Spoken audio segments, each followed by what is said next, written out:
How to enable two-step verification on Changelly? Are you guys facing issues to enable two-step verification on Changelly website? If that's so, then this video might help you out. Without further ado, let's dive into the video. First of all, open Chrome on a laptop or mobile devices. Once you open the Chrome, search for Changelly website.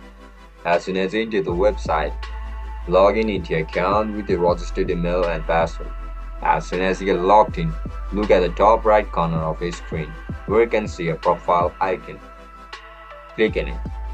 After you click on it, you can see three options. Just simply tap on Settings.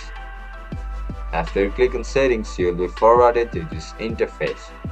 Now, look at the right side of your screen where you can see this option for two-step verification.